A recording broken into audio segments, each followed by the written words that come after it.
The old mansion, usually a sanctuary of quiet reflection, felt different that morning.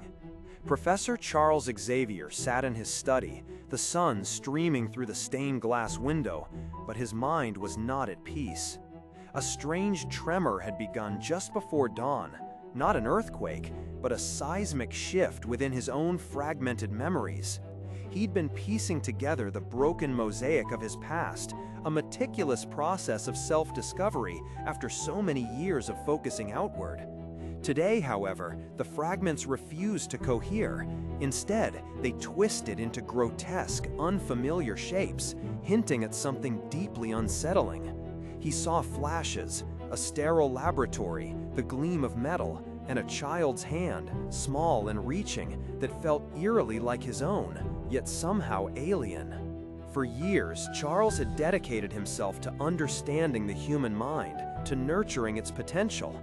But as he delved deeper into the forgotten corners of his own history, particularly those entwined with the enigmatic and often horrifying figure of Mr. Sinister, he began to unearth truths that threatened to shatter his very foundation. It wasn't just old conflicts or philosophical disagreements. This was something far more intimate, far more insidious. The true horror began to reveal itself through a series of cryptic, suppressed memories that surfaced like drowned bodies. Sinister, a man obsessed with genetic manipulation and the pursuit of ultimate evolution, had not merely experimented on others. He had woven himself into the very fabric of those around him, particularly during a shadowy initiative known only as the Cronus Project. The name itself, referencing the Greek titan who devoured his own children, should have been a chilling enough warning. The Cronus Project, Charles slowly pieced together, was Sinister's ultimate contingency plan, a failsafe. If he were ever truly defeated, truly killed, he had devised a method for his own resurrection.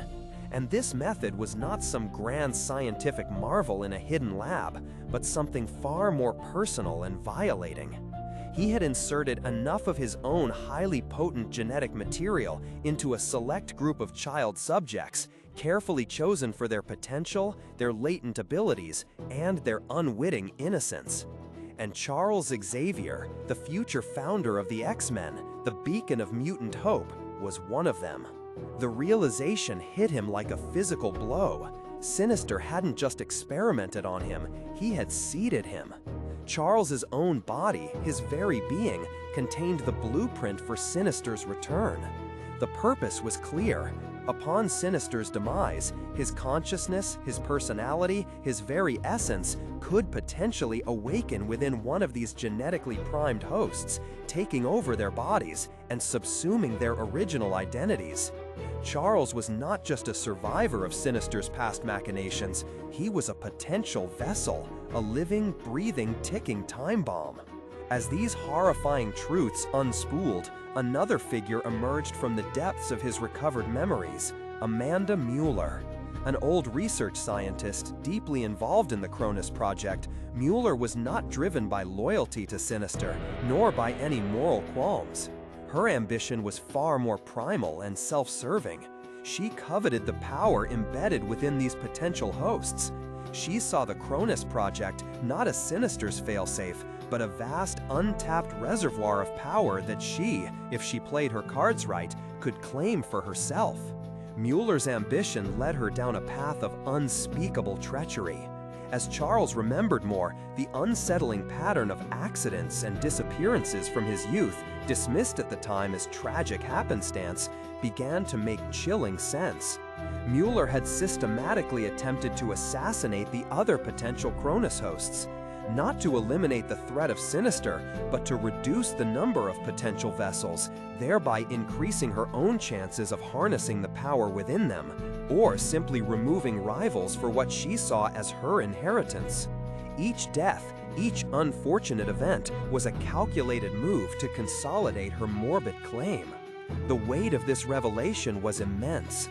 Charles had dedicated his life to protecting others, to fostering understanding and peace.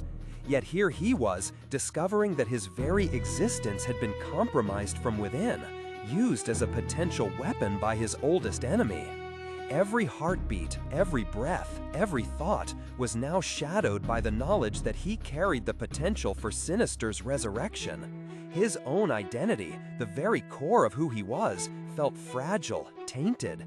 It was a violation not just of his body, but of his soul. The Cronus project wasn't just a historical event, it was a present danger.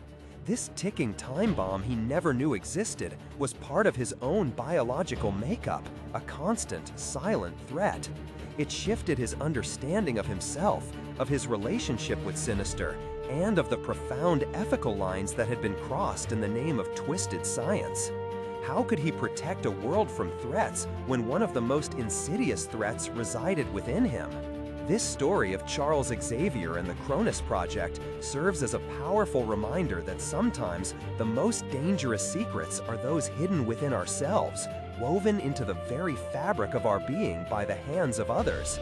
It forces us to confront the vulnerability of identity, the terrifying notion that our bodies might not be entirely our own, and the relentless pursuit of power that can corrupt even the most brilliant minds. It's a somber reflection on legacy, not just of what we build, but of what others embed within us. What are your thoughts on this profound betrayal of identity? Have you ever felt that a part of your past, once hidden, has reshaped your understanding of yourself? Share your reflections in the comments below. And if this exploration of complex characters and deep-seated secrets resonated with you, consider following for more stories that delve into the hidden depths of our favorite narratives.